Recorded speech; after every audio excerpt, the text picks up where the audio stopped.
بسم اللہ الرحمن الرحیم۔ السلام علیکم، میں ہوں محمد اظہر اور آج مسکلندر کے سیگمنٹ سیاست میں خوش آمدید۔ سیاست کے ٹاپک پہ آج ہم ارشد شریف کو ڈسکس کر رہے ہیں جی۔ ارشد شریف اس پاکستان کے صحافی تھے، ایک نامور صحافی تھے۔ ان کے بارے میں کم جو ہے نا تنقید کرتے ہوئے لوگوں کو دیکھا ہے۔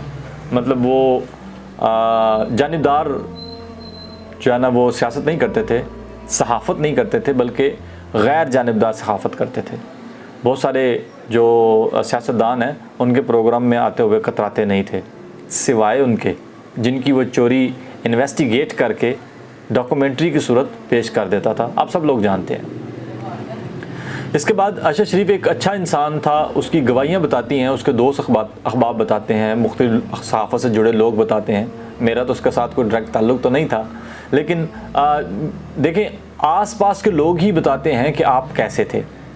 تو بتانا اور بات، میں نے ان کے جب جذبات کو دیکھا، الفاظ کو دیکھا، تو محسوس یہی ہو رہا تھا کہ وہ واقعی ایک اچھا انسان تھا جس کے بارے میں لوگ اتنی محبت کا اظہار کر رہے ہیں۔ اب آتی ہے بات کہ ان کی شہادت کا ٹاپک لے کر، اور میں نے یہ سیاست کے ٹاپک پہ کیوں چنا، اس لیے کہ یہ ایک سیاسی بات بھی ہے، کیونکہ وہ بیچارہ ایک سیاسی جلا وطنی کاٹنے کے لیے اس ملک سے گیا تھا۔ اس ملک سے جانے کا اس کی وجہ یہی تھی کہ اس نے کسی پر تنقید کی، اور وہ تنقید رجیم چینج کے موقع پر تھی، اور رجیم چینج ایک سیاست کا ہی اعلیٰ سب سے بڑا تھا، یعنی اس کا جو مقام ہے رجیم چینج کا وہ سیاست میں سب سے اول درجے پہ ہے۔ اس لیے رجیم چینج کے موقع کے بعد ارشد شریف کی جو بھی پروگرام تھا، جو بھی اس کی ڈسکشن تھی، وہ ساری بلاک کر دی گئی، اس کو چینل سے بھی نکلوایا گیا، وہ پھر پاکستان سے بھی وہ چھوڑ کر چلا گیا، کیونکہ 17 سے زیادہ کیسز اس پر بن گئے ایک صرف تنقید کرنے پر۔ دیکھیں اپنے ناقد کو اگر اس طرح مجبور کیا جائے تو پھر یاد رکھیے گا باقی وہ لوگ بچتے ہیں جو تنقید نہیں کرتے، ناقد نہیں ہوتے، بلکہ آپ کے دشمن ہوتے ہیں۔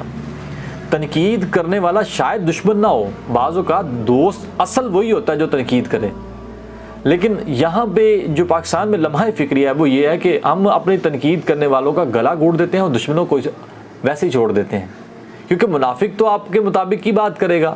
منافق اگر آپ کے سامنے آ جائے تو پھر تو وہ منافق نہ رہا، پھر تو دشمن ثابت ہو گیا۔ لیکن جو تنقید کرتے ہیں ضروری نہیں ہے کہ وہ آپ کے دشمن ہو سکتا ہے کچھ چیزوں کو بہتر بنانے کے لیے بھی آپ پر تنقید جاری ہو۔ یہ ایز اے سیاست نہیں، ایز اے ہیومینٹی بھی صحیح بات کر رہا ہوں میں، میرا خیال ہے۔ اب آتی ہے بات کہ ارشد شریف اس پاکستان کو چھوڑ کر کیوں گیا؟ کیونکہ اس کو مشکلات کا سامنا کرنا پڑ رہا تھا، کیسز کا سامنا کرنا پڑ رہا تھا، اس لیے بھاگا؟ نہیں، اس لیے نہیں بھاگا، بلکہ اس کو تھریٹس تھیں۔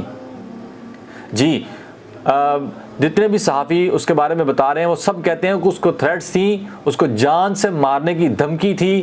اب ریاست کا کام تھا اس کو سیو کرنا، اس کا خیال رکھنا، لیکن ریاست نے ہی اس کے خلاف 17 سے زیادہ پرچے کاٹ دیے، تو وہ پاکستان چھوڑ کر دبئی چلے گئے۔ دبئی میں بھی ان کو 48 آورز کا الٹیمیٹم دیا گیا کہ جی آپ اس سے پہلے اس ملک کو چھوڑ کر چلے جائیں، کیونکہ آپ کے بارے میں شکایت ہے۔ شکایت کس نے کی ہے؟ میں نے، آپ نے؟ نہیں، گورنمنٹ نے ان کو وہاں سے نکلوایا۔ انہوں نے کہا جی آپ 48 آور سے پہلے یہاں سے چلے جائیں، ورنہ آپ کو پاکستان بھیج دیا جائے گا، یا پھر آپ جہاں پہ جانا چاہتے ہیں اس سے پہلے آپ چلے جائیں۔ ارشد شریف کے پاس UK یورپ کا ویزا نہیں تھا، اس لیے وہ سیف نہیں تھا۔ کتنی بے وقوفانہ یہ بات ہے کہ ہم یورپ UK کو سیف سمجھتے ہیں، اور مسلمان اپنے آپ کو اپنے ہی ملک میں ان سیف سمجھتا ہے۔ یہ لمحہ فکری ہے ہمارے لیے، تکلیف دہ بات ہے۔ جو UK یورپ میں چلا گیا وہ سیف ہو گیا، چاہے وہ نواز شریف ہو، چاہے وہ عمران خان ہو، چاہے وہ ارشد شریف ہو۔ لیکن افسوس کہ ارشد شریف کے پاس UK اور یورپ کا ویزا نہیں تھا، اس کے پاس بچا کچا وہی تھا جو کینیا کا 1 منتھ ویزا ہم بھی لگوا کے دے سکتے ہیں، تو وہی 1 منتھ کا ویزا اس نے لیا اور وہ کینیا چلا گیا۔ اسی طرح وہ اپنے جلا وطنی کو سروائیو کر رہا تھا، 1 منتھ کے ویزوں کے ساتھ مختلف ملکوں میں جا رہا تھا، لیکن وہ کینیا چلا گیا۔ اب کینیا میں اس کے ساتھ یہ واقعہ پیش آیا کہ اس کو شہید کر دیا گیا۔ کینیا کی پولیس کا یہ کہنا ہے کہ رونگ آئیڈینٹی کی وجہ سے اس کو شہید کر دیا گیا۔ بات ختم ہو گئی۔ اب اس کے علاوہ وہ کیا دیں گے ہمیں؟ ہمارا ملک تھوڑی ہے، اور اگر ہمارا ملک بھی ہو تو انصاف تھوڑی ہے۔ ادھر بھی تو لاکھوں لوگ یہ مار دیتے ہیں، ایک دوسرے کو قتل کر دیتے ہیں تو چھوٹ جاتے ہیں، یہ کون سی بڑی بات ہے؟ یہ اگر پاکستان میں ہو سکتا ہے تو وہ تو وہاں پہ یہ ریشو ہے کہ $100 کے عوض 2 بندے مارے جاتے ہیں. جی ہاں, آپ نے کسی کی سپاری دینی ہو تو $100 پر 2 بندے مار دیے جاتے ہیں. کینیا کا یہ ریٹ ہے, یہ میں نہیں کہتا, آپ دیکھیں ویکیپیڈیا پر, آپ حیران ہو جائیں گے. اچھا, اس کے بعد کیا ہوا؟ ارشد شریف کو کینین پولیس نے کہا کہ ہم نے غیر شناخت کی وجہ سے, غلط شناخت کی وجہ سے ان کو مار دیا, غلطی ہو گئی, بات ختم ہو گئی.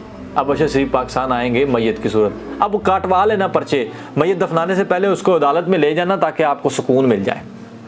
اگلی بات, اب ارشد شریف کو جب قتل کر دیا گیا تو کیا ارشد شریف قتل ہوا؟ نہیں نہیں نہیں جناب. بینیفیشل کون نکلا اس کا؟ ارشد شریف نے وفات سے پہلے, قتل ہونے سے پہلے کچھ چیزوں کو ہائی لائٹ کیا تھا, کچھ USBs کو, کچھ DVDs کو, کچھ ڈاکومنٹری بنانے کی کوشش کر رہا تھا. وہ جو کچھ انویسٹیگیٹ کر رہا تھا جس کے لیے اس نے ایک فلم تیار کی تھی. یہ میں نہیں کہتا, شیر رشید کا بھی ریسنٹلی بیان آیا, وہ بھی کہہ رہے ہیں, اور ارشد شریف کی اپنی ویڈیوز میں بھی اس نے کبھی نہ کبھی کوئی نہ کوئی ہائی لائٹ کیا کہ جی میرے پاس کچھ ہے جو کہ میں تیار کر رہا ہوں اور ایک ڈاکومنٹری کی صورت نکالوں گا. اس سے پہلے بھی کچھ لوگوں کے خلاف, کچھ ایک خاندان کے خلاف ارشد شریف کی ایک بہت زبردست قسم کی حدیبیہ پیپر مل کے بارے میں انویسٹیگیشن تھی. اس کے بارے میں ڈاکومنٹری ابھی بھی موجود ہے اور بڑی شاندار ڈاکومنٹری کی, کسی نے آج تک اس کو چیلنج نہیں کیا. ایک بات. دوسری بات, اب یہاں پر فائدہ کس کو ہوا؟ بینیفیشل کون نکلا؟ ایک ادارہ, ایک خاندان اس کا بینیفیشل ہے, جس کو سپریم کورٹ نے گاڈ فادر, سیزیلین مافیا کا لقب دیا. آپ سمجھدار ہیں, میں نے کیا کہا, کس کو کہا, آپ سمجھدار ہیں. سیزیلین مافیا کا مطلب یہی ہوتا ہے کہ وہ ایک تیر سے 2 نشانے لگاتے ہیں. ارشد شریف کے قتل سے دوسرا نشانہ کس کو لگا؟ ذرا غور کیجئے گا. ارشد شریف کے قتل سے ہمارے ایک ادارے کا نام بدنام ہوا.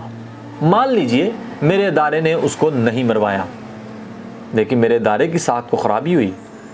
مان لیجئے کہ وہ ارشد شریف سیزیلین مافیا گاڈ فادر نے مروا دیا, شہید کروا دیا. فائدہ کس کو ہوا؟ سیزیلین مافیا کو. اور نقصان کس کو ہوا؟ میرے وطن کو, میرے وطن کے ادارے کو. اب مان لیجئے سیزیلین مافیا نے نہیں, راک نے, یعنی انڈیا کی ایجنسی نے ارشد شریف کو مروا دیا. $100 امریکہ سے آئے, انڈیا سے آئے, پاکستان سے آئے یا لندن سے آئے, $100 تو $100 ہی ہوتا نا جی. تو اب مان لیجئے انڈیا نے مروا دیا ارشد شریف کو, پھر بھی میرے ادارے کی ساخت کو مسئلہ ہوا, میرے ادارے پر تنقید ہو رہی ہے. وہ کہہ رہے ہیں کہ نامعلوم افراد نے مروایا, وہ کہہ رہے ہیں خلائی مخلوق نے مروایا, وہ کہہ رہے ہیں جو نیوٹرل تھے انہوں نے مروایا, وہ کہہ رہے ہیں جنہوں نے 17 پرچے کٹوائے ارشد شریف پر انہوں نے مروایا, وہ کہہ رہے ہیں جنہوں نے پاکستان سے جانے پر مجبور کیا انہوں نے مروایا. یہ میں نہیں کہہ رہا, آپ لنکس جوڑیں, اٹھائیں کوئی بھی ویڈیو, اٹھائیں کوئی بھی ولاگ, سب یہی کہہ رہے ہیں. تو آئیے تھوڑی سی اب پیچھے چلتے ہیں تاریخ میں. عاصم غفور سابق DGISPR, انہوں نے ہمیں ایک لفظ سکھایا تھا, وہ تھا جنریشن وار. یہ لفظ انہوں نے ہمیں سکھایا اور افسوس کے ساتھ کہنا پڑ رہا ہے کہ وہ خود ہی اس لفظ کو شاید بھول گئے. محبت کم ہو رہی ہے جی, میں یہ نہیں کہتا نفرت پیدا ہو رہی ہے, محبت کم ہو رہی ہے. اور جن جنگجوؤں کے پیچھے اس کی عوام کی محبت نہ ہو نا, ان کی تلواروں میں جان نہیں ہوتی. جن تلواروں کے پیچھے محبت اور جوش کے ساتھ حلا شیری نہ ہو, وہ تلواریں کبھی کامیاب نہیں ہوتی. اور کس کو جیت کر آپ نے یہ تلواریں دکھانی ہیں؟ کہاں رکھنا ہے یہ ٹینکوں کو, ان گولوں کو, ان میزائلوں کو, ان ہتھیاروں کو, جب عوام ہی آپ سے محبت نہ کرتی ہوگی؟ اب سوال یہ پیدا ہوتا ہے کہ عوام کو کیا ہوا؟ عوام کو یہ ہوا کہ عوام مر رہی ہے, عوام مر رہی ہے. آپ اپنے ادارے کو بھی اپنے ہاتھ سے صحیح بچا نہیں پا رہے ہیں. ارشد شریف کے قتل نے بہت ساری چیزوں کو ہائی لائٹ کیا ہے. اب سوال تھا کہ آپ ارشد شریف کو بچا پاتے کینیا میں؟ نہیں, آپ ارشد شریف کو جلا وطن ہونے پر سوال تو اٹھا سکتے تھے. ہوا کیا ہے؟ تنقید کس پہ کی ہے؟ گورنمنٹ پہ. گورنمنٹ پہ تنقید کرنے پہ یہ نقصان نہیں ہوتا. کس پہ کی تھی آپ خود سوچئے گا. دیکھیں, ہمیں اپنے ادارے پر فخر ہے, ہم نے اپنے وطن سے محبت کی ہے, ہم اپنی آرمی سے محبت کرتے ہیں, لیکن یہ محبتیں تب قائم رہتی ہیں جب ان سے فائدے ہوتے ہیں. جب وہی ادارے، وہی حکومتیں، وہی سیاستدان، وہی لوگ یا عوام اگر خود ہی کھانا شروع کر دے اپنے اداروں کو، خود ہی کھانا شروع کر دے اپنے پیاروں کو، تو کیا فائدہ ہے پھر ان اداروں کا، ان سیاستدانوں کا، ان پارلیمنٹس کا، اس عوام کا؟ پھر تو ایک جو نیوکلیر ویپن آپ نے بنایا ہے اس کو پاکستان کا ہی نشانہ دے کر اڑا دیجئے تاکہ دکھ تو نہ ہو۔ شاید دشمن اتنا نقصان نہیں کرتا جتنا منافق کرتے ہیں۔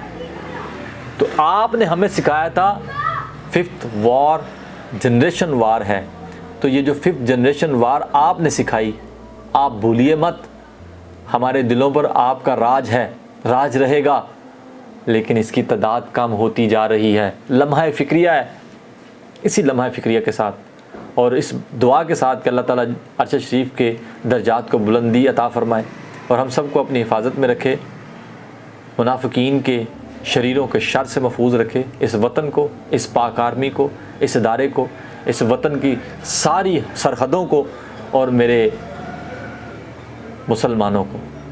اللہ تعالیٰ ہم سب کی صحیح سے اصلاح فرمائے اور ہمیں صحیح غلط میں پہچان کرنے کی توفیق عطا فرمائے۔ السلام علیکم ورحمۃ اللہ وبرکاتہ۔